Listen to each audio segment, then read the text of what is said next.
Before we dive into tonight's story, drop a comment and let us know what city you're tuning in from. And don't forget to rate this story from 0 to 10 when we reach the end. Now, let's begin. The rain hammered against the floor-to-ceiling windows of Manhattan's most exclusive rooftop bar, each droplet catching the amber glow of crystal chandeliers that hung like frozen fireworks above the crowd. The Pinnacle was the kind of place where champagne cost more than most people's rent, where business deals worth millions were sealed with handshakes over $1,000 whiskey, and where the city's elite gathered to see and be seen. Sophia Chen sat alone at the marble bar, her fingers wrapped around a glass of wine she'd been nursing for the past hour. Her black cocktail dress was simple but elegant, borrowed from her roommate's closet for tonight's networking event. As a junior marketing coordinator at a mid-tier advertising firm, she felt wildly out of place among the sea of designer gowns and perfectly tailored suits. But her boss had insisted she attend to make connections. The irony wasn't lost on her. Here she was, supposedly networking. Yet she'd spent most of the evening hiding at the bar, too intimidated to approach the clusters of important-looking people who spoke in hushed tones about stock options and offshore investments. Her phone buzzed with a text from her best friend Emma. "How's the fancy party? Meet any billionaires yet?" Sophia rolled her eyes and typed back, "Just me, my wine, and a bunch of people who probably own small countries." "Another Macallan 25. Neat," a deep voice ordered beside her, and Sophia glanced sideways to see a man sliding onto the bar stool next to hers. Even in her peripheral vision, she could tell he was different from the other men here. His black suit was impeccably cut, probably costing more than her monthly salary, but his tie was slightly loosened, his dark hair mussed, as if he'd been running his hands through it. There was something almost reckless about him, a sharp edge that seemed at odds with the polished veneer of everyone else in the room. The bartender, a man who'd treated Sophia with polite indifference all evening, practically bowed as he poured the amber liquid into a crystal tumbler. "Right away, Mr. Blackstone." Blackstone. Even Sophia, who barely followed business news, knew that name.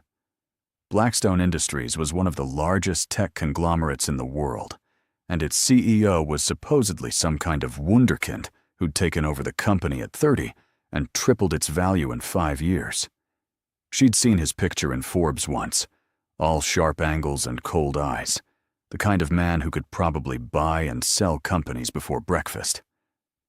But the man beside her didn't look like the composed CEO from magazine covers. His shoulders were tense, his jaw clenched, and when he lifted the glass to his lips, Sophia noticed the slight tremor in his hands. Whatever had happened to him tonight, it hadn't been good. Her phone buzzed again, this time with a call. The name Mom flashed on the screen, and Sophia quickly declined it, not wanting to explain why she was at a fancy party instead of home working on the presentation that was due Monday morning. But as she set the phone down, it slipped from her fingers, clattering loudly against the marble bar top. The sound made the man beside her look up, and for the first time, Sophia saw his face clearly. Dark eyes that seemed to hold storms, sharp cheekbones, and lips pressed into a hard line. He was devastatingly handsome in the way that billionaires in romance novels were supposed to be. But there was something raw and vulnerable in his expression that made her chest tighten unexpectedly.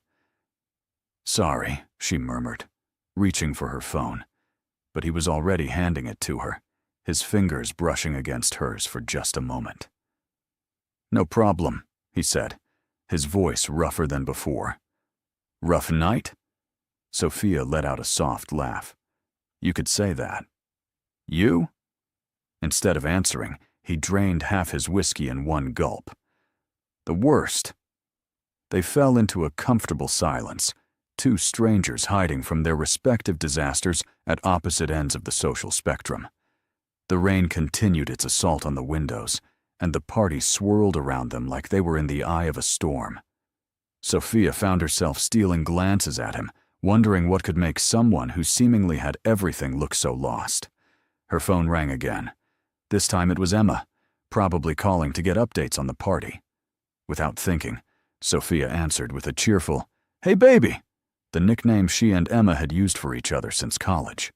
But instead of Emma's voice, she heard a sharp intake of breath from beside her.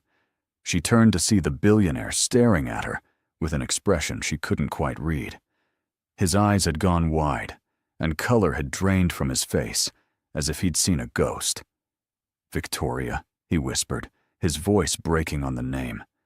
"Baby, is that really you?" Sophia's heart stopped. This stranger, this impossibly handsome billionaire, was looking at her with such raw hope and devastation that she felt her chest constrict. Whoever Victoria was, this man loved her desperately, and he was drunk enough to mistake Sophia's phone greeting for something it wasn't. The smart thing would be to correct him immediately, to explain that she'd been talking to her friend, that she wasn't Victoria, that he'd made a mistake. But something in his eyes, a pain so deep it seemed to emanate from his very soul, made her hesitate. And in that moment of hesitation, he reached out and gently touched her arm. "I've been trying to call you for weeks," he continued, his voice thick with emotion and alcohol. "After what happened at the board meeting, after everything fell apart, I thought I'd lost you forever." Sophia's mind raced. This was clearly a misunderstanding, of epic proportions. But this man was hurting so badly that she couldn't bring herself to shatter whatever hope her accidental phone greeting had given him. She glanced around the bar, wondering if anyone was watching this bizarre interaction. But the other patrons were absorbed in their own conversations. She started, then stopped. What was she supposed to say? Her phone was still in her hand, Emma probably wondering why she'd gone silent mid-call. "I'm here now," she said softly, the words tumbling out before she could stop them. Relief flooded his features, and he closed his eyes briefly, as if he'd been holding his breath for weeks. "I was so afraid you wouldn't forgive me. What I said about your father's company, about the merger, I was angry, and I took it out on you. It wasn't fair." Sophia nodded, not trusting herself to speak. This was getting more complicated by the second, but something about his vulnerability made it impossible to walk away. She'd always been a sucker for wounded souls, much to Emma's frequent warnings about her savior complex. "Can we go somewhere private?" he asked, his hand still resting on her arm. "I need to explain everything, about the takeover, about why I had to make those decisions. I need you to understand that none of it was about us." "Okay," she heard herself saying, though every rational part of her brain was screaming that this was insane. She was about to go off with a drunk stranger who thought she was someone else entirely. But there was something magnetic about him, something that made her want to ease the pain she saw in his eyes. He signaled to the bartender and threw down what looked like a $100 bill without counting it. Then he stood, swaying slightly, and offered her his arm like an old-fashioned gentleman. "Thank you," he murmured against her ear as they walked toward the elevator. "For giving me another chance." The elevator ride was silent except for the soft jazz playing overhead and the sound of rain against the glass walls. Sophia caught their reflection in the mirrored doors, her looking small and uncertain beside his tall, imposing frame. They looked like they belonged in different worlds, which, she supposed, they did. When the doors opened on the building's top floor, he led her down a hallway lined with abstract paintings that probably cost more than her college education. He stopped at a door marked Private and pulled out a key card. "You have access to a private suite here?" Sophia asked, finding her voice for the first time since this surreal encounter began. He paused, his hand on the door handle. "The building is mine," he said simply, as if owning a 40-story Manhattan skyscraper was the most natural thing in the world. The suite beyond the door was like something out of a movie. Floor-to-ceiling windows offered a breathtaking view of the city lights, blurred by rain, while modern furniture in shades of gray and silver created an atmosphere of understated luxury. A full bar occupied one corner, and soft lighting cast everything in a warm, intimate glow. "Drink?" he asked, already moving toward the bar, with the practiced ease of someone who spent a lot of time drowning his sorrows. "I think you've had enough," Sophia said gently, surprised by her own boldness. He paused, his hand hovering over a bottle of expensive-looking scotch. "You're right. You always know when to stop me from making stupid decisions." He turned to face her, and in the soft light, she could see unshed tears glistening in his eyes. "Except I made the stupidest decision of all when I let you walk away." Sophia's heart clenched. Whoever Victoria was, she'd clearly meant everything to this man. And whoever he was, beyond the billion-dollar empire and the magazine covers, he was just a person capable of being hurt like anyone else. "Tell me what happened," she said, settling onto the plush sofa and patting the cushion beside her. He sat down heavily, running his hands through his already disheveled hair. "The merger with your father's company. The board was pushing for it, said it was the smart business move. But I knew it would destroy everything he'd built, everything you cared about.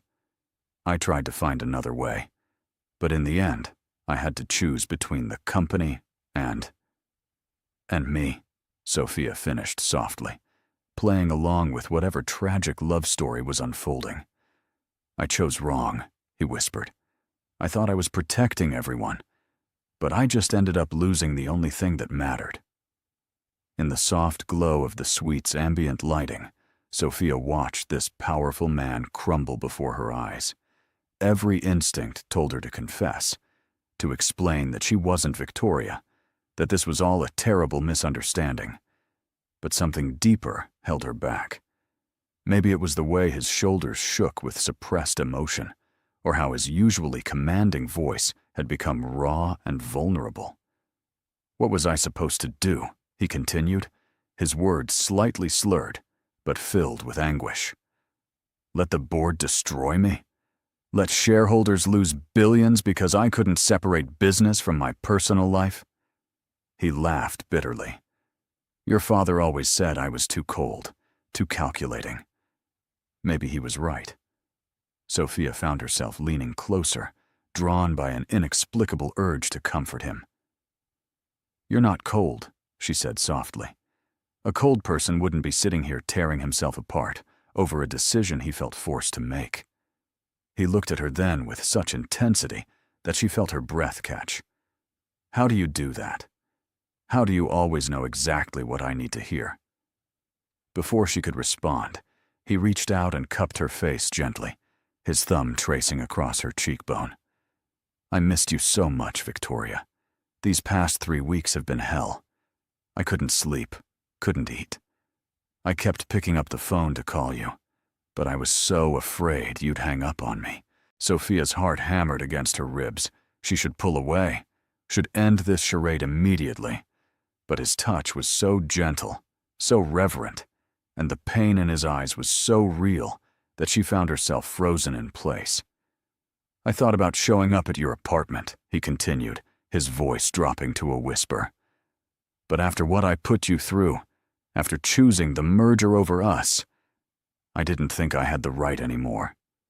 "You always have the right," Sophia heard herself saying, the words emerging from some deep well of empathy she didn't even know she possessed. "That's what love means, isn't it? Having the right to be forgiven." Something shifted in his expression, hope flickering in his dark eyes like a candle flame. "Does that mean? Can you forgive me? Can we find a way back to what we had?" Sophia's mouth went dry. She was in so far over her head that she couldn't even see the surface anymore. This wasn't just a harmless misunderstanding. She was playing with this man's heart, giving him hope for a reconciliation that could never happen because she wasn't the woman he loved. But before she could form a response, her phone rang again. Emma's name flashed on the screen, and reality came crashing back like a bucket of ice water. She was Sophia Chen, junior marketing coordinator, sitting in a billionaire's private suite pretending to be his lost love. This was insane. "I should take this," she said, her voice shaky as she stood up and moved toward the windows. "Of course," he said, settling back into the sofa with a slight smile, the first genuine smile she'd seen from him all evening. "I'll give you some privacy." Sophia answered the call with trembling fingers. "Emma." "Sophia. What the hell happened? You answered saying, 'Hey, baby,' and then the line went dead. Are you okay?"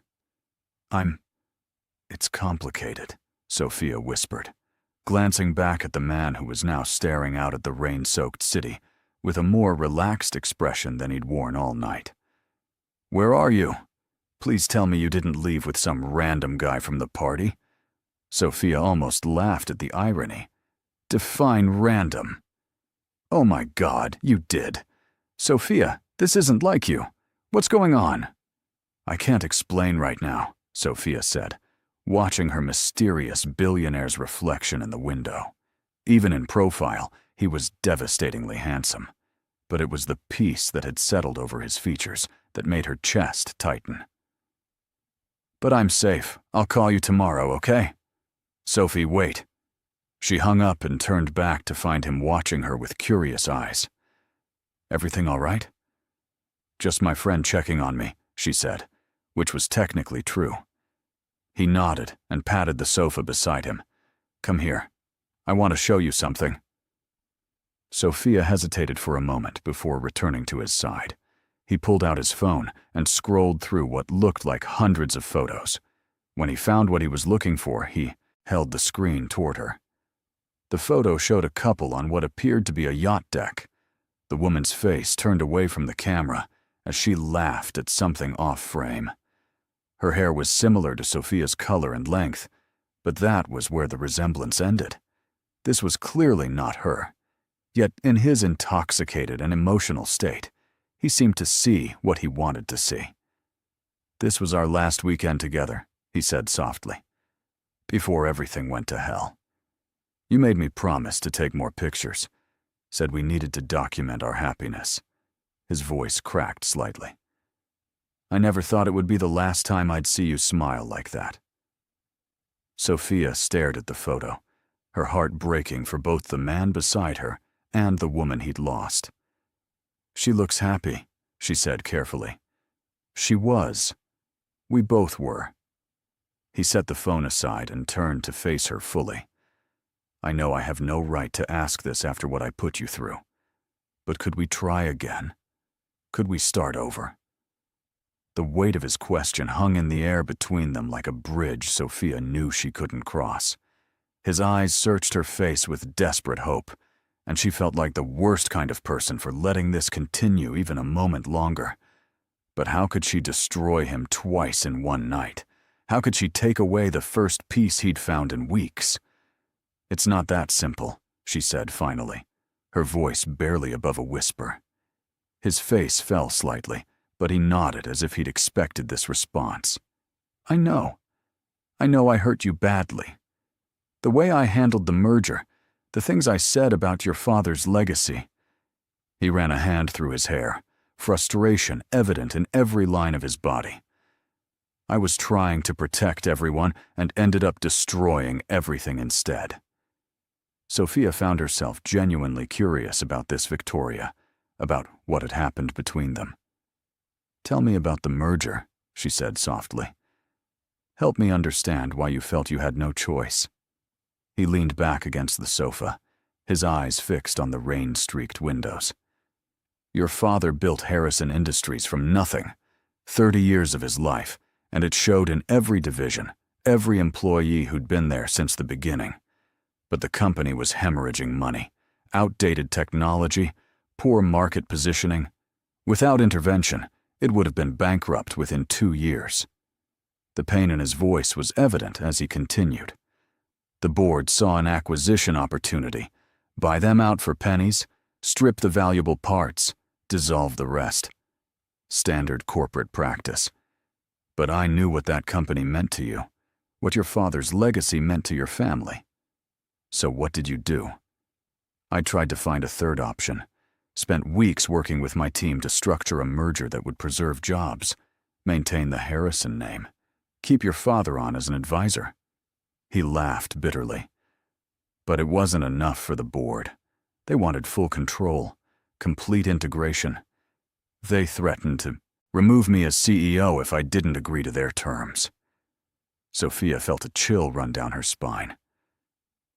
So you chose your position over us, he finished. Over you.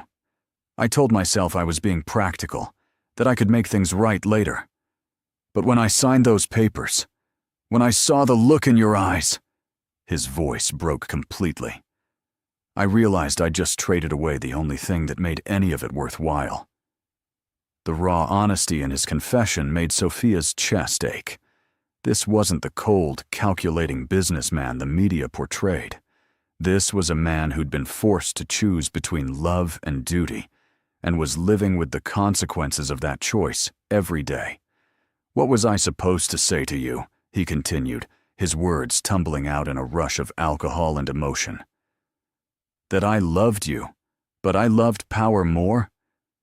That I'd rather be a billionaire CEO than the man who made you happy? How do you explain to someone that you chose money over their heart? Maybe, Sophia said carefully. She would have understood if you'd talked to her instead of making the decision alone. He looked at her sharply, something flickering in his expression. You always said that we were supposed to be a team, that big decisions should be made together. He shook his head. But I was so afraid of losing everything that I ended up losing, the only thing that mattered anyway. The suite felt smaller suddenly, the intimacy of the moment overwhelming. Sophia could smell his cologne, something expensive and masculine that made her head spin slightly. She was acutely aware of how close they were sitting, how his eyes kept dropping to her lips when he thought she wasn't looking. I've been thinking, he said suddenly, his voice taking on a different quality, deeper, more intense. About that last night we spent together. About what you said when you thought I was asleep. Sophia's pulse quickened. This was dangerous territory, but she found herself unable to look away from his burning gaze. What did I say? He reached out and tucked a strand of hair behind her ear, his fingers lingering against her skin. You said that no matter what happened with the merger, you'd always love the man I was when it was just us, when all the money and power didn't matter because we had each other. The tenderness in his touch, the vulnerability in his voice. It was almost too much to bear. Sophia felt tears prick at her eyes, though she couldn't say if they were for him or for the real Victoria who'd lost this man, or for herself for getting so tangled up in their story. You remember that? She whispered. I remember everything about you, he said, his thumb tracing along her jawline. The way you scrunch your nose when you're concentrating. How you always steal the blankets in your sleep. The little sound you make when I kiss that spot behind your ear. His words trailed off as he leaned closer, and Sophia realized with a mixture of panic and anticipation that he was going to kiss her.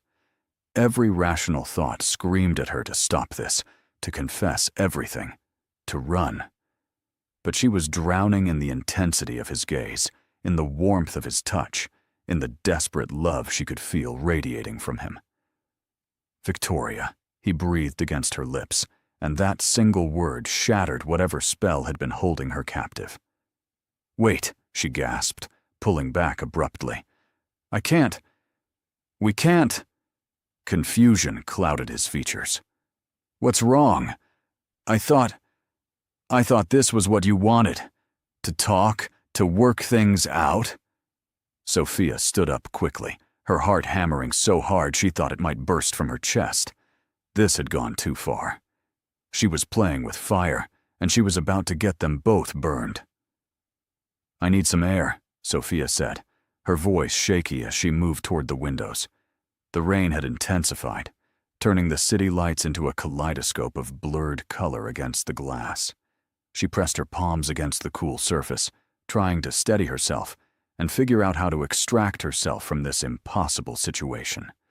Behind her, she heard him stand as well, his footsteps soft on the expensive carpet. Did I push too hard? I'm sorry. I know we need to take things slowly. Seeing you again, being this close to you. His voice was raw with longing. I've missed you so much it physically hurt. Sophia closed her eyes, fighting back tears. The real Victoria had no idea what she'd lost when she walked away from this man. Yes, he'd made a terrible choice, but the remorse eating him alive was proof that he'd learned from it.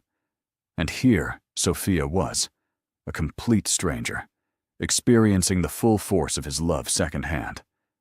It's not that, she said softly, not turning around. It's just, a lot has changed. I know I have to earn back your trust. But we can do that, can't we? We can rebuild what we had, make it stronger this time. The hope in his voice was like a knife twisting in her chest. She had to tell him the truth. It was cruel to let this continue, cruel to let him pour his heart out to someone who couldn't give him what he needed. There's something I need to tell you, she began, finally turning to face him, but the words died in her throat when she saw his expression. The alcohol was wearing off, and clarity was beginning to return to his dark eyes. He was studying her face with a new intensity, taking in details he'd missed in his emotional haze. You cut your hair, he said suddenly, his brow furrowing. It's shorter than I remember. Sophia's hand flew automatically to her shoulder-length bob. The woman in the photo had hair past her shoulders. I wanted a change. He nodded slowly, but she could see the wheels turning in his mind. And you're wearing perfume. Something different. Lighter. You don't like it? She asked, her voice barely audible. It's not that. It's just... He stepped closer, his eyes never leaving her face. You seem different somehow. Your voice, the way you're standing. He trailed off, confusion replacing the certainty that had been there moments before. Sophia felt panic rising in her throat. He was sobering up, becoming more observant. How long before he realized his mistake? And what would happen when he did? People change, she said carefully. The past few weeks have been hard on both of us. He nodded, but she could see doubt creeping into his expression. You're right. It's just... Earlier, when you answered your phone, you seemed surprised when I said your name. And the way you've been talking about the merger, asking me to explain things you already knew. Sophia's heart was beating so hard she was sure he could hear it. I wanted to hear your side of the story, to understand your perspective. But you were there for most of the board meetings. You knew exactly why I was under pressure, what the shareholders were demanding. His voice was becoming sharper, more focused. And just now, when I mentioned our last weekend together, you didn't correct me about the details. What details? Sophia asked, though she was afraid to hear the answer. That photo I showed you wasn't from our last weekend. It was from our second date, almost a year ago. Victoria would have called me out on that immediately. His eyes were fully alert now, all traces of alcohol-induced haze gone. Who are you? The question hung between them like a sword about to fall. Sophia's mouth opened and closed, but no words came out. She felt like a deer caught in headlights, frozen under the intensity of his gaze. She started, then stopped. There was no good way to explain this, no way to make it sound less insane than it was. He took another step closer, his expression shifting from confusion to something harder, more dangerous. You're not Victoria. It wasn't a question anymore. It was a statement, cold and certain.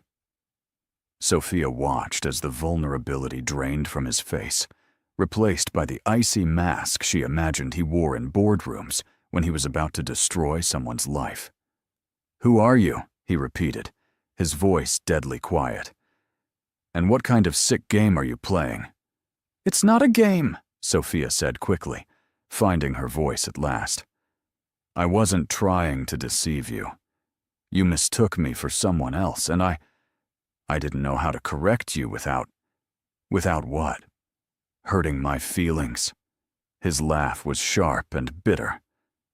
"So you thought you'd play along, let me pour my heart out to a complete stranger? Let me believe for one night that the woman I love might forgive me?" "I'm sorry," Sophia whispered, tears finally spilling down her cheeks. "I know how it looks, but I swear I wasn't trying to hurt you. You seemed so broken, and I thought maybe if you could just talk to someone." "Talk to someone?" He was pacing now, his movements sharp and agitated.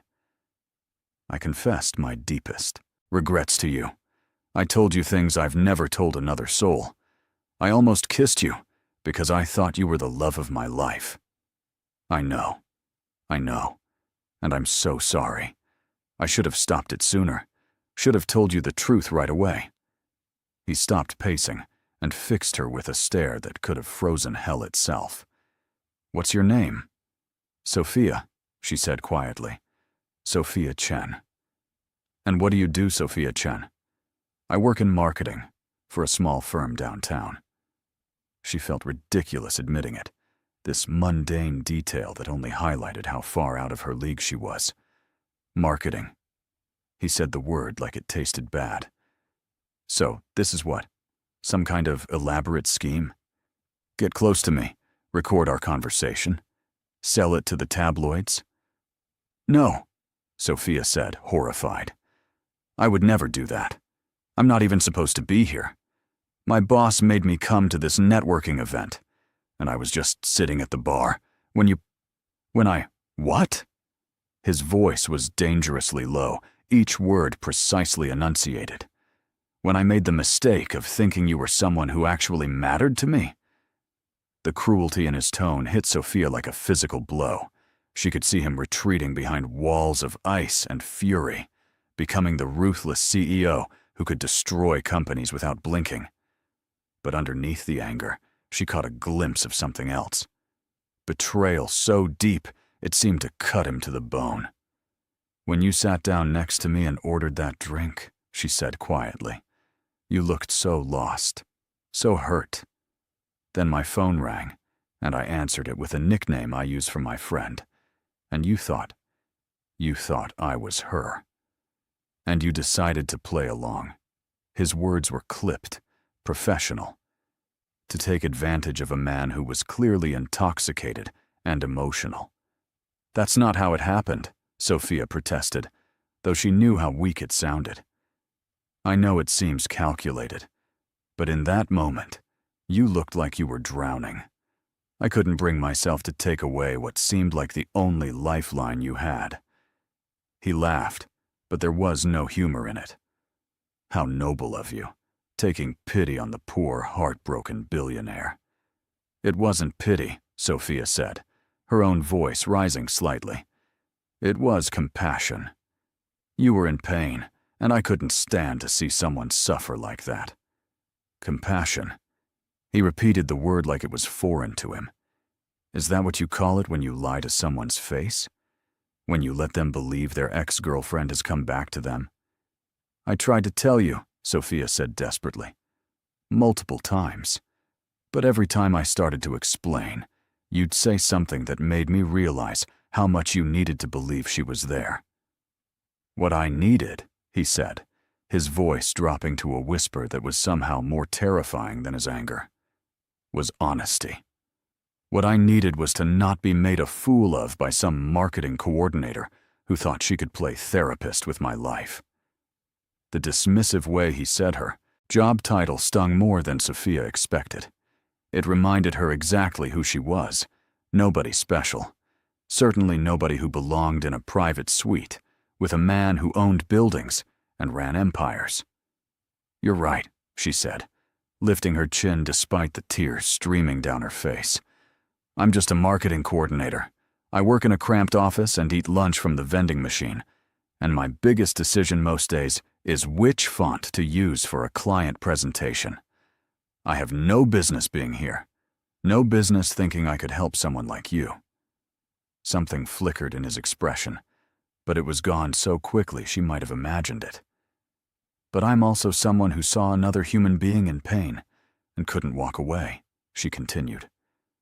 "I'm someone who spent the last hour listening to you talk about love and regret and impossible choices, and who actually cared about what you were going through. Maybe that makes me naive, or stupid, or both. But it doesn't make me the villain here, doesn't it?" He moved closer, and Sophia had to resist the urge to step back. "You manipulated my emotions. You let me believe something that wasn't true. And what about you?" The words burst out of her before she could stop them. "You're standing there acting like I'm some master manipulator, but you never once asked for my last name. You never questioned why I seemed different, why I didn't remember things Victoria should have remembered.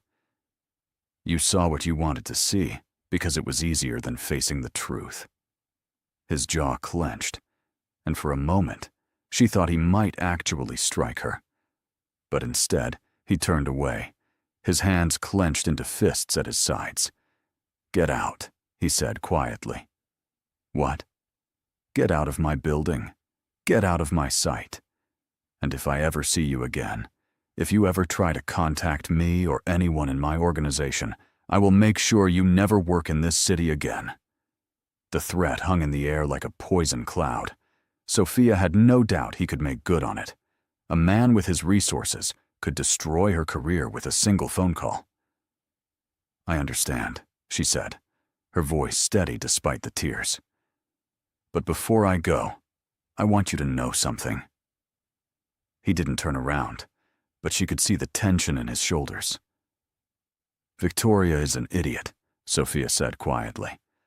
"Whatever happened between you two, whatever choice you made that drove her away, she's an idiot for not fighting harder to work it out.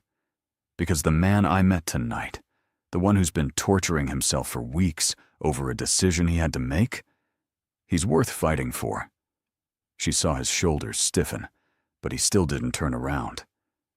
"And someday, when you're ready to stop punishing yourself for being human, I hope you find someone who sees that. Someone who loves the man you are when you're not trying to be perfect." She walked toward the door, her heels clicking softly on the marble floor. When she reached the threshold, she paused. "For what it's worth," she said without looking back, "I'm sorry. Not for staying when you needed someone to listen, but for letting you believe I was someone I wasn't. You deserved better than that." The door closed behind her with a soft click, and Sophia found herself alone in the hallway, trembling from head to toe. She'd just had her heart broken by a man who'd thought she was someone else, and somehow that felt like the perfect metaphor for her entire life. The elevator ride down felt like the longest 40 floors of Sophia's life. She stared at her reflection in the mirrored walls, barely recognizing the woman looking back at her. Her makeup was smudged from crying, her hair mussed from his fingers running through it, and her dress was wrinkled from sitting on his expensive sofa. She looked exactly like what she was, someone who'd gotten in way over her head. When the doors opened to the lobby, Sophia stepped out on unsteady legs. The networking event was still in full swing, laughter and conversation drifting down from the rooftop bar. But she couldn't imagine returning to that world of small talk and business cards. Not after what had just happened upstairs. The rain had softened to a gentle drizzle as she stepped outside, and she was grateful for the cool air against her flushed cheeks. She pulled out her phone to call a rideshare, her hand still shaking slightly, when she noticed several missed calls from Emma. Before she could decide whether to call back, her phone rang. "Sophie, thank God. I've been worried sick. Where are you?" Sophia looked up at the towering glass building behind her, its top floors disappearing into the cloudy night sky. "I'm outside the Pinnacle building. I'm coming home." What happened? You sounded so strange earlier. And then, when you hung up. It's a long story, Sophia said, flagging down a taxi. I'll tell you when I get back. Are you okay? You sound like you've been crying. Sophia almost laughed at the understatement. I'm fine, just tired. It was a weird night. An hour later, she was sitting in her tiny apartment, still in her borrowed dress, while Emma made tea and tried to process the story Sophia had just told her. Let me get this straight, Emma said, settling onto the couch with 2 steaming mugs. You accidentally made a billionaire think you were his ex-girlfriend, spent 2 hours in his private suite, listening to his deepest secrets, almost kissed him, and then got thrown out when he realized you weren't her? That's the condensed version, yes. Emma stared at her for a long moment. Sophie, that's either the most romantic thing I've ever heard, or the beginning of a very expensive lawsuit. Probably the lawsuit, Sophia said glumly, accepting her tea. He threatened to ruin my career if I ever contact him again. What a charming man. And you said he owns the building where this happened. Apparently he owns half of Manhattan. Sophia curled up in the corner of the couch, pulling a throw pillow against her chest. Emma, I think I made a terrible mistake. Which part? The lying or the falling for him? Sophia's head snapped up. I didn't fall for him. Emma raised an eyebrow. Really? Because you've been talking about him for the past 20 minutes, like he's the love of your life. I felt sorry for him. There's a difference. Is there? Because the way you described the moment before he almost kissed you. He thought I was someone else, Sophia said firmly. Whatever he was feeling, it wasn't for me. It was for Victoria. But you were feeling something for him, as himself, not as some character in his love story. Sophia was quiet for a long moment, staring into her tea. It doesn't matter what I felt. After tonight, I'll never see him again. Maybe that's for the best, Emma said gently. This whole situation is pretty complicated. You're right, Sophia agreed, though something in her chest ached at the thought. It's better this way. But as she lay in bed that night, staring at the ceiling and replaying every moment of their encounter, Sophia couldn't shake the feeling that she'd just walked away from something that might have been extraordinary. Not the fantasy romance he'd been living in his head, but something real and honest and worth fighting for. She thought about the vulnerability in his eyes when he'd talked about his impossible choice, the way his voice had broken when he'd admitted choosing his career over love. She thought about the gentleness in his touch and the raw honesty in his pain.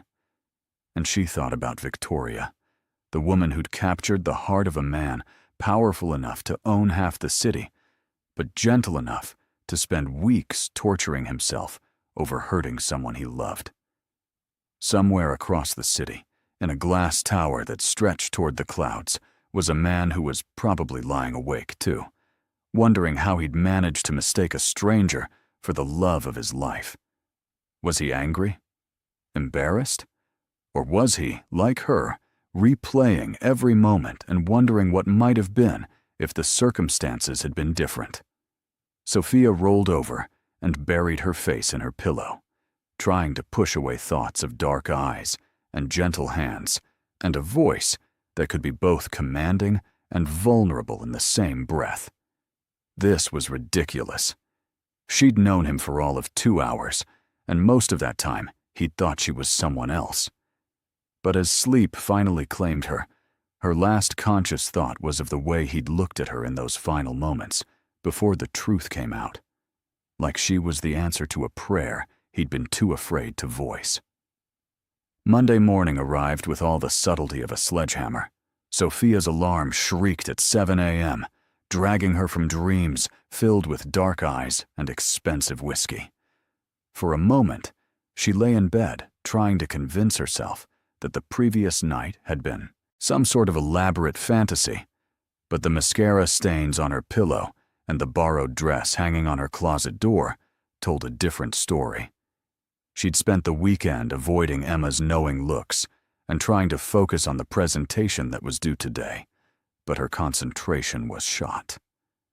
Every time she tried to review the marketing proposal for their newest client, her mind wandered back to a certain billionaire's private suite and the feeling of almost being kissed by someone who thought she was someone else. "Get it together, Chen," she muttered to herself as she stepped into the shower. It was one weird night. Time to get back to reality. Reality, it turned out, was her cramped cubicle at Morrison & Associates, where she spent her days creating advertising campaigns for mid-tier companies that couldn't afford the big agencies. It wasn't glamorous work, but it paid the bills and occasionally allowed her to flex her creative muscles. Her boss, Janet Morrison, was a no-nonsense woman in her 50s who'd built the agency from nothing and had little patience for anything that didn't directly contribute to the bottom line. Sophia had been hoping to present her latest campaign quietly and efficiently, but Janet had other plans. "Chen, conference room now," Janet barked as soon as Sophia sat down. "Bring the Henderson Industries presentation." Sophia grabbed her laptop and hurried to the glass-walled conference room, where Janet was already seated with their newest client, a middle-aged man in an expensive suit who looked vaguely familiar, though Sophia couldn't place where she might have seen him before. "Sophia Chen, meet Richard Henderson," Janet said briskly. "His company is looking to rebrand after some recent acquisitions." Henderson stood and extended his hand, his smile warm but somehow calculating. "Pleasure to meet you, Miss Chen. I've heard excellent things about your work." As they shook hands, recognition hit Sophia like a freight train. She knew that name. Henderson Industries was the company that had been acquired in the merger that destroyed the relationship between her mysterious billionaire and Victoria. This was Victoria's father. "The pleasure's mine," Sophia managed, hoping her voice sounded steadier than she felt. For the next hour, she presented her rebranding strategy, while Henderson listened intently, occasionally asking pointed questions that demonstrated a sharp business mind.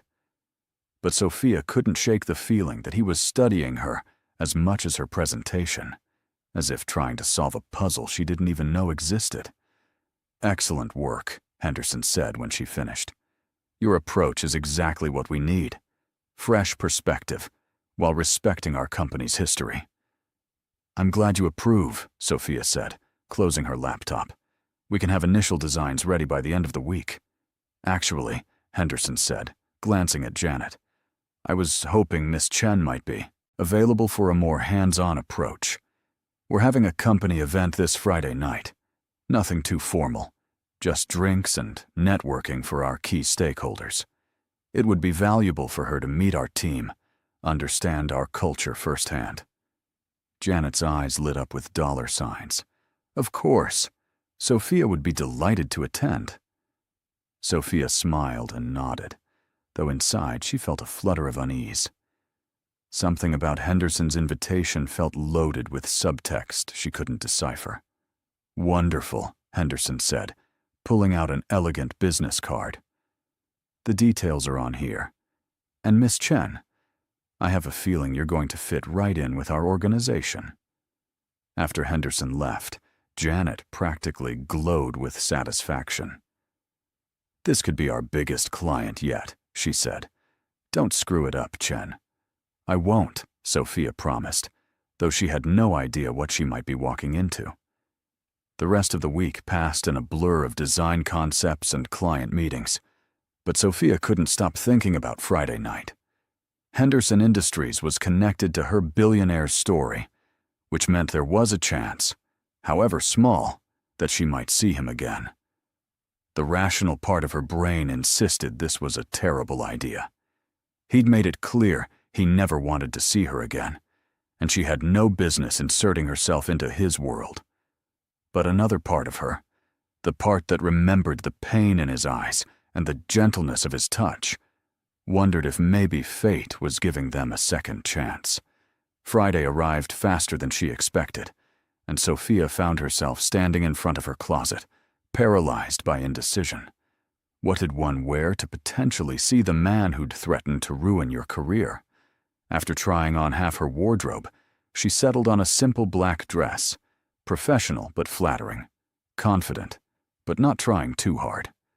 The Henderson Industries office was in a sleek building in Midtown, all glass and steel and modern art. The party was already in full swing when Sophia arrived. The spacious conference room transformed with soft lighting and elegant decorations.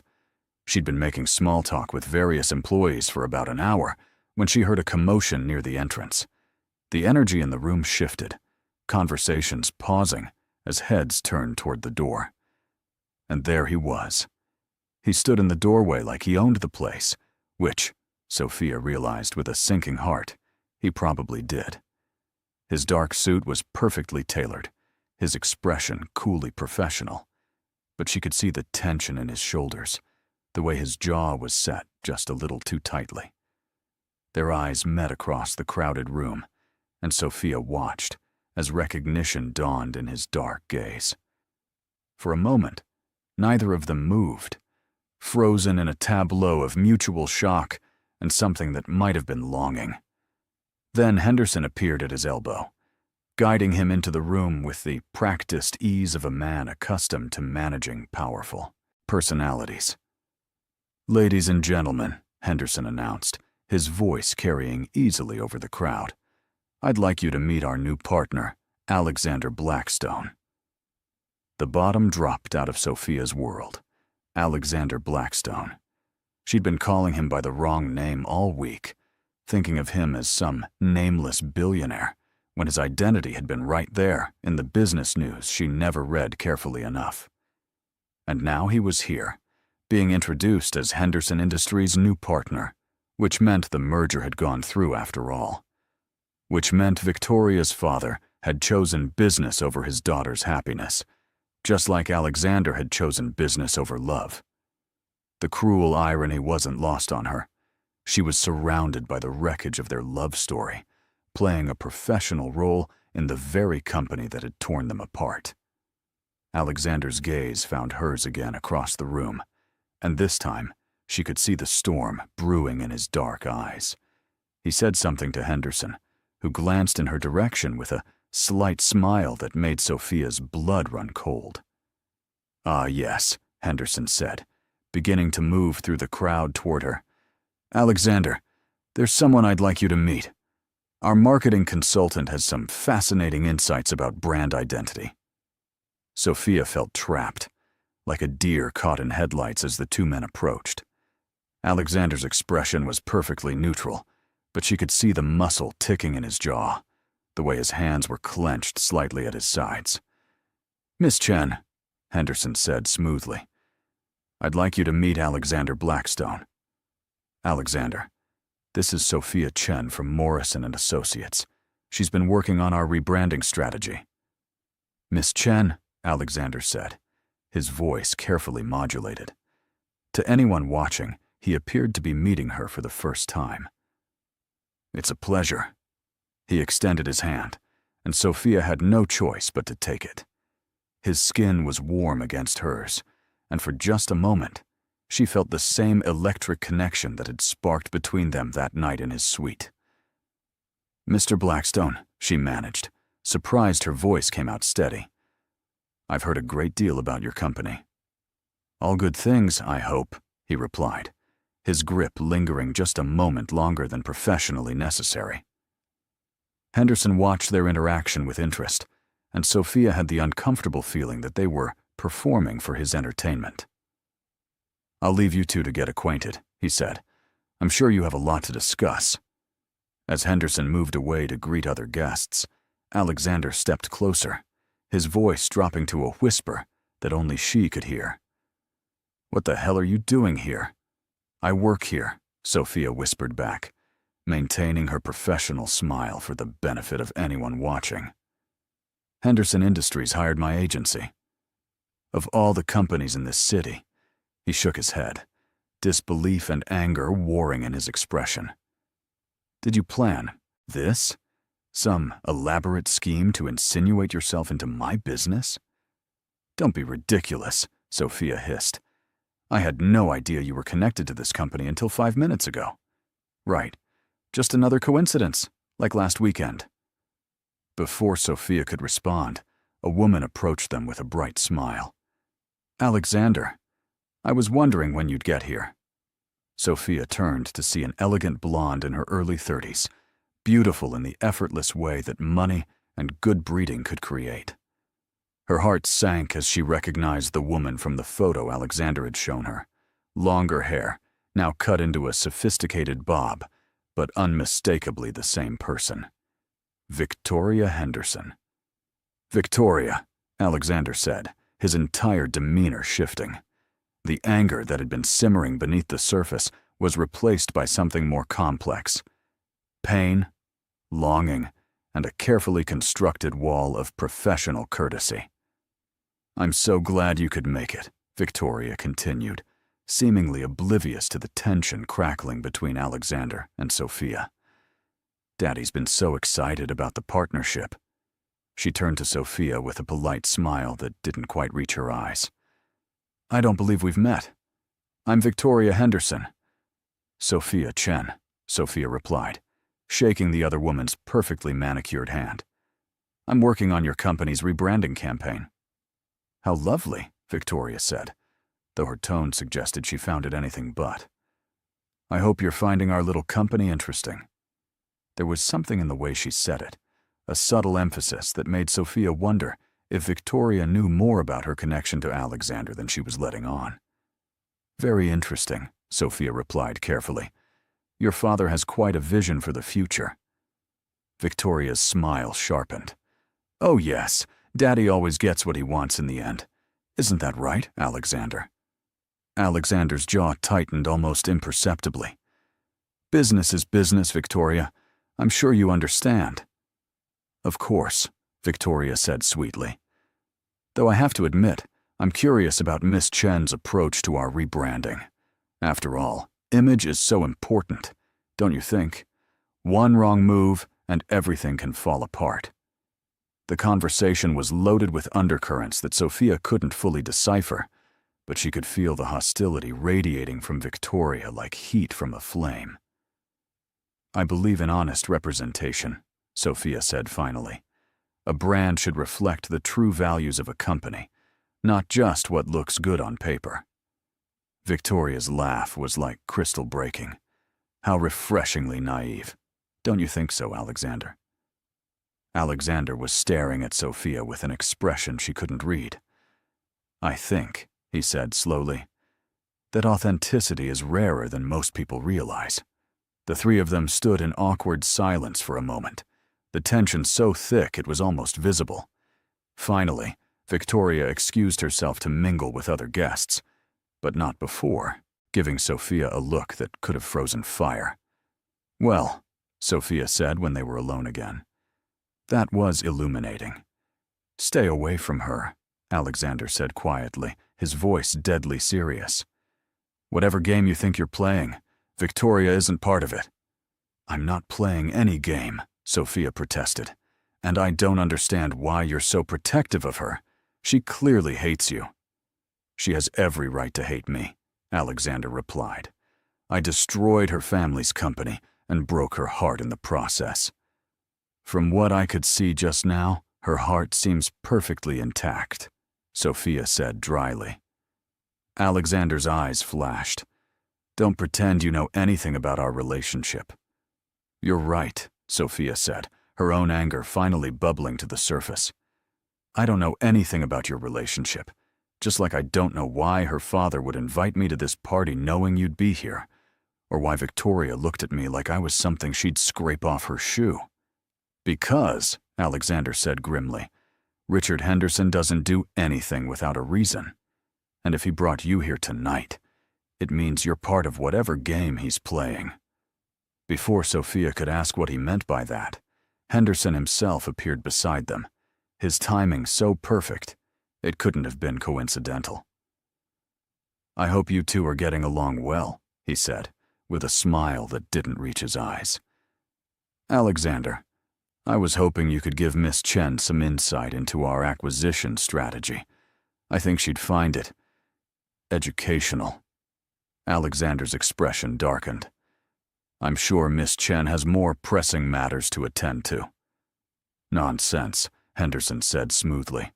In fact, I was thinking she might benefit from seeing our operations firsthand. Perhaps a tour of our facilities? I know Victoria would be happy to show her around. The suggestion hung in the air like a trap waiting to be sprung.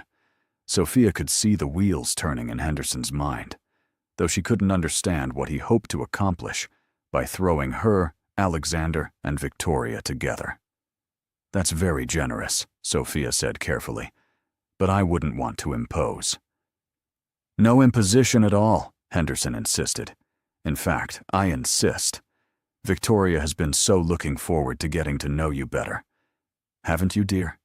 Victoria appeared at her father's side as if summoned, her smile bright and predatory.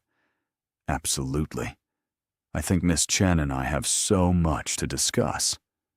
The malice in her voice was barely disguised, and Sophia felt a chill run down her spine. Whatever was happening here, she was being set up as a pawn in a game she didn't understand. I should probably get back to the office, Sophia said, looking for an escape route. Early morning tomorrow. Oh, but the evening is just beginning, Henderson said, his hand settling on her arm in a grip that was just shy of painful. I insist you stay.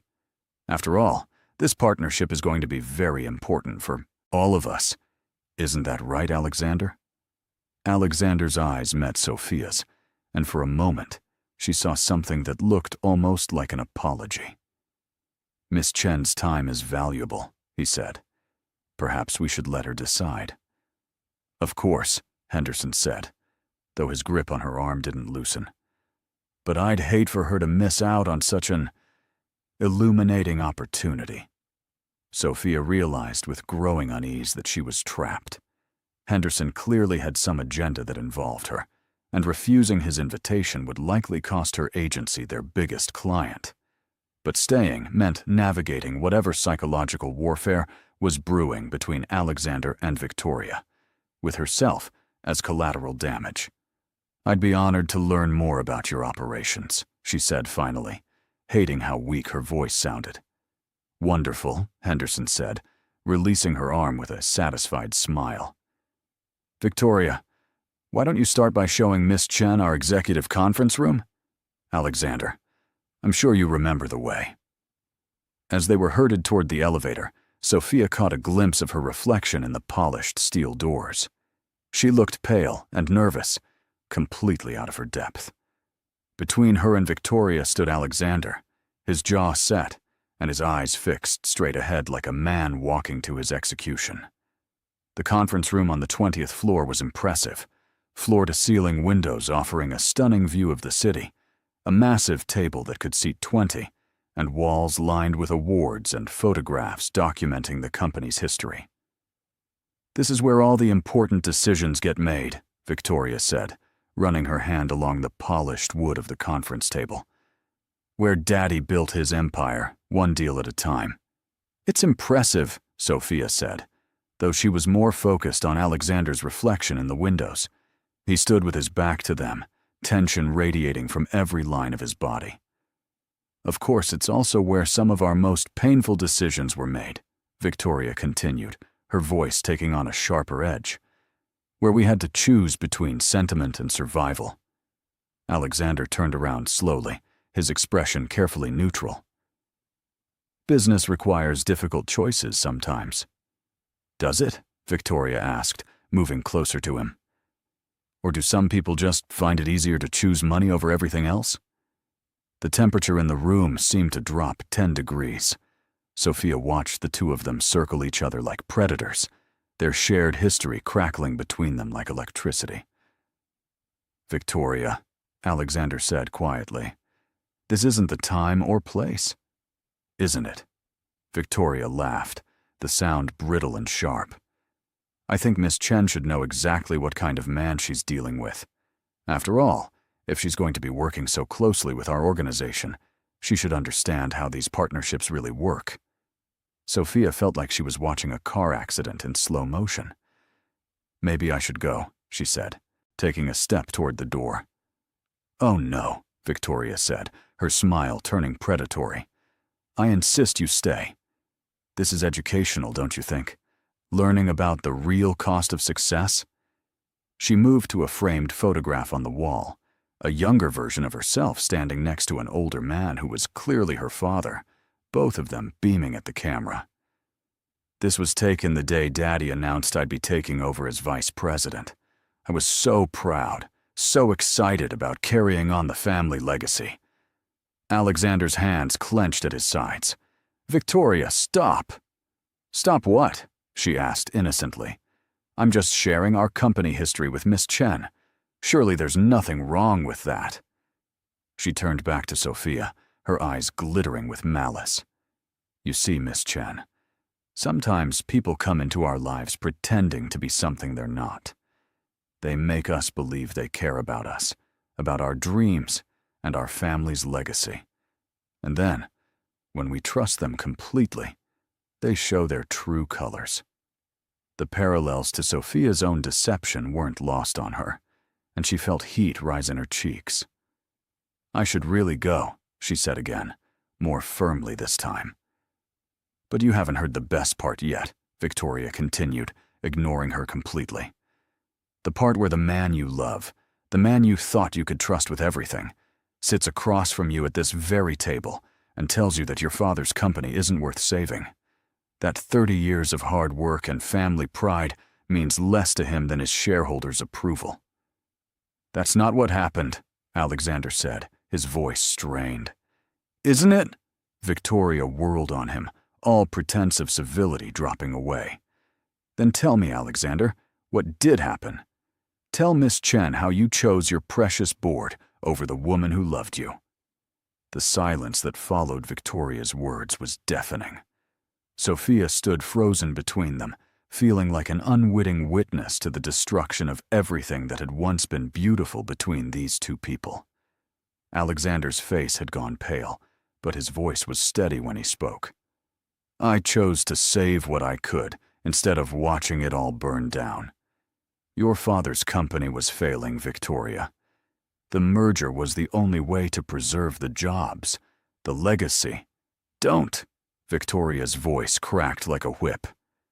"Don't you dare try to make this noble. You had options. You could have found another way, but that would have required you to fight for something other than your own interests." "And what about now?" Sophia found herself asking, the words tumbling out before she could stop them. "If the company was saved through the merger, doesn't that prove he made the right choice?"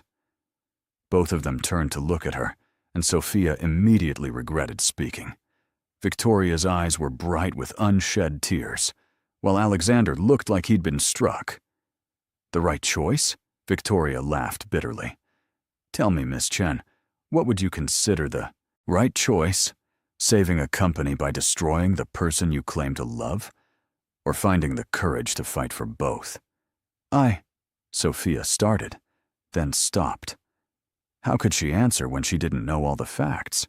When she'd only heard Alexander's side of the story, filtered through alcohol and pain? "The company is thriving now," Alexander said quietly. "The employees kept their jobs. Your father maintained his position as chairman. The Henderson name still means something in this industry."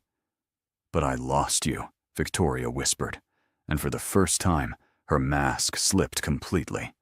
Sophia could see the raw pain underneath, the love that had turned to poison over the months of separation. "You left," Alexander replied, and there was a world of hurt in those two words. "I tried to explain, tried to make you understand why I had to." "You made your choice the moment you signed those papers, without talking to me first," Victoria cut him off. "You decided that your way was the only way, that my feelings, my family's feelings, didn't matter as much as your board's approval." Sophia watched this verbal battlefield unfold, understanding finally why Henderson had orchestrated this confrontation. He was using her as a catalyst, a neutral party who might somehow help his daughter, and the man she still clearly loved, find their way back to each other. But what Henderson didn't know was that she had her own history with Alexander, her own complicated feelings that made her anything but neutral. "Maybe," Sophia said carefully. "The real question isn't who made the right choice, but whether it's too late to make a different one." Alexander's eyes snapped to hers, and she saw recognition there, not just of her face, but of her words from that night in his suite. Victoria looked between them, her gaze sharpening with suspicion. "How remarkably insightful for someone who just met us," Victoria said slowly. "Tell me, Miss Chen, do you always involve yourself in the personal affairs of your clients?" Sophia felt her cheeks burn. "I just think sometimes people make decisions based on fear rather than love, and they spend so much time justifying those decisions that they forget love was an option in the first place." "Love," Victoria repeated, her voice hollow. "What would you know about love, Miss Chen? About watching the person you trust most in the world choose power over you? About having your heart broken by someone who promised you forever and then delivered it to his board of directors instead?" "I know," Sophia said quietly, "that sometimes people make terrible mistakes when they're trying to protect everyone and end up hurting the people they love most. And I know that pride can keep people apart long after forgiveness becomes possible." Alexander was staring at her intently now, and she could see him replaying her words from their first encounter. Victoria caught the exchange, her expression growing dangerous. "You two seem to understand each other remarkably well for strangers," Victoria observed, "almost like you've had this conversation before." The accusation hung in the air like a sword. Sophia felt her heart racing, knowing that discovery was only moments away. Alexander's jaw was tight, his eyes warning her to stay silent. "I just believe in second chances," Sophia said, but her voice sounded weak even to her own ears. Victoria smiled, and it was the most terrifying thing Sophia had ever seen. "How lovely. And tell me, Miss Chen, do you believe in second chances because you've needed them yourself? Have you ever been in a situation where you had to choose between honesty and kindness?" The trap was closing around her, and Sophia could see no way out. Victoria knew something, or at least suspected, and she was circling like a shark that had smelled blood in the water. "I think," Sophia said, gathering what remained of her dignity, "that everyone deserves the chance to learn from their mistakes and try again." "Even people who lie about who they are?" Victoria pressed. "Even people who manipulate others' emotions for their own purposes?" Alexander stepped forward, his voice cutting through the tension like a blade. "That's enough, Victoria." "Is it?" Victoria turned on him, her anger finally finding its target. "Or is it time we all started being honest about what's really happening here? About who Miss Chen really is, and why Daddy was so eager to invite her tonight?" "What are you talking about?" Alexander demanded. Victoria's smile was triumphant now, cruel and satisfied. "I'm talking about the woman who spent last weekend in your private suite, pretending to be me. The woman who let you pour your heart out while she played the role of your lost love.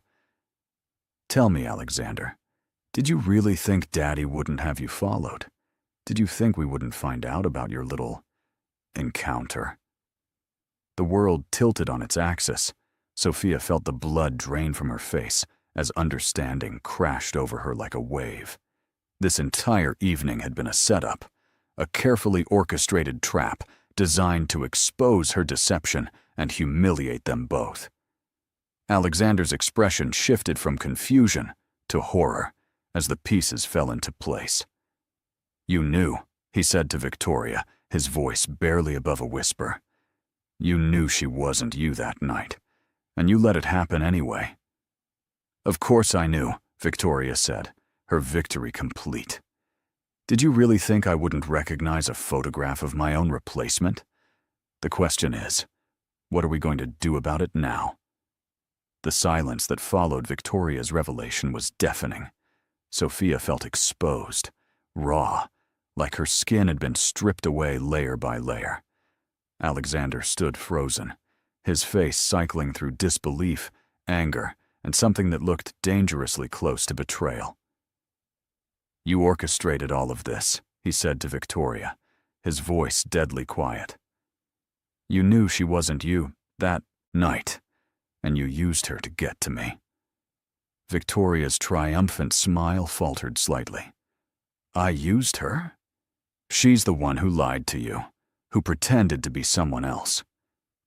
Because she saw a man in pain and couldn't walk away, Alexander shot back, something shifting in his expression as he looked at Sophia. "Unlike you, who saw an opportunity for revenge and seized it." "Revenge?" Victoria's voice rose, her composure finally cracking. "I loved you. I wanted to marry you, build a life with you, and you threw it all away for a board meeting.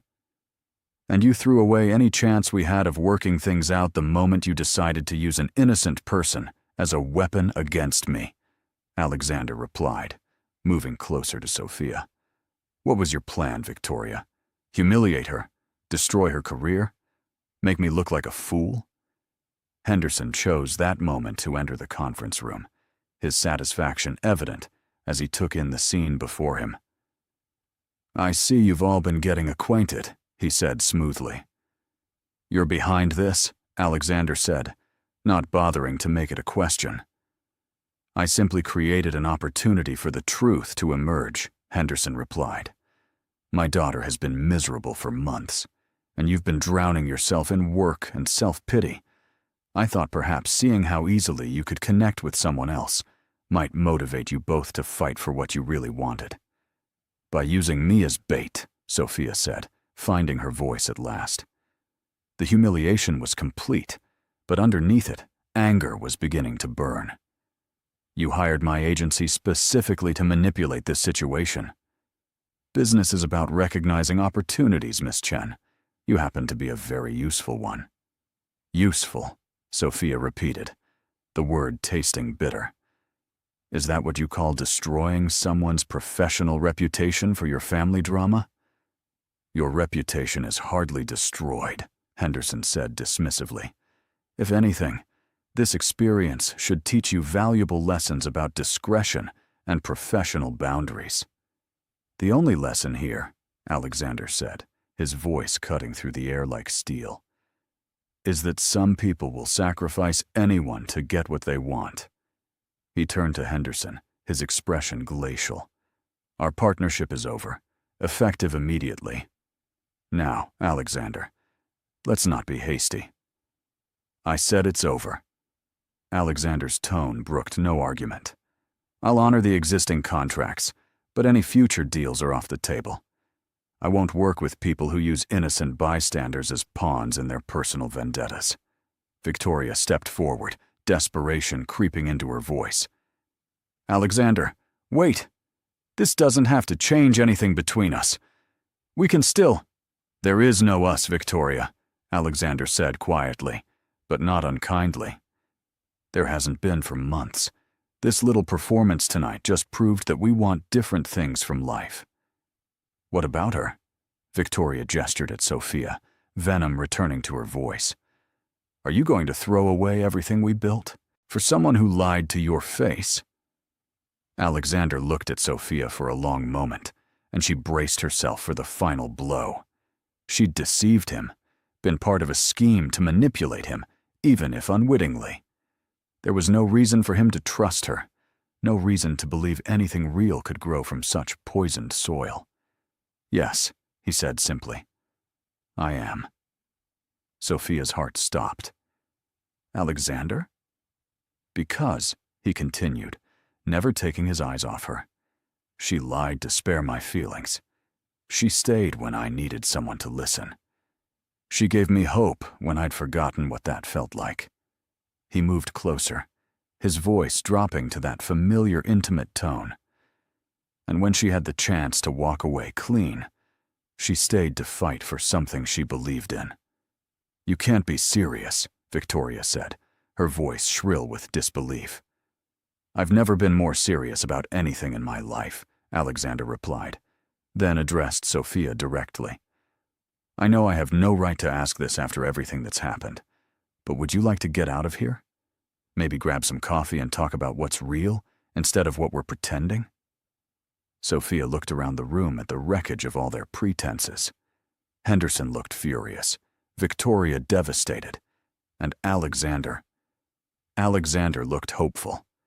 For the first time since this nightmare began, he looked like the vulnerable man she'd met in that bar, the one who'd been brave enough to trust a stranger with his broken heart. "I'd like that," she said softly. As they walked toward the door, Victoria called out one last time. "She'll hurt you too, you know. People like her always do." Alexander paused, his hand on the door handle. "Maybe," he said without turning around. "But at least she'll do it honestly." 2 months later, Sophia sat in a different conference room, this one bright and modern, presenting a rebranding campaign to a tech startup that actually valued her creativity. Her phone buzzed with a text from Alexander. "Dinner tonight. I promise no more corporate drama." She smiled, typing back, "Only if you promise to tell me if I'm boring you, instead of pretending I'm someone else. Deal. But for the record, I prefer the real you to any fantasy." Sophia closed her laptop, gathered her materials, and headed for the door. Outside, the city hummed with possibility, and for the first time in her life, she felt like she belonged exactly where she was. No pretending, no lies, just the messy, complicated, beautiful truth of two people who'd found each other in the wreckage of everyone else's expectations. Sometimes the best love stories began with the worst misunderstandings, and sometimes being exactly who you were was the greatest gift you could give someone. The end. What did you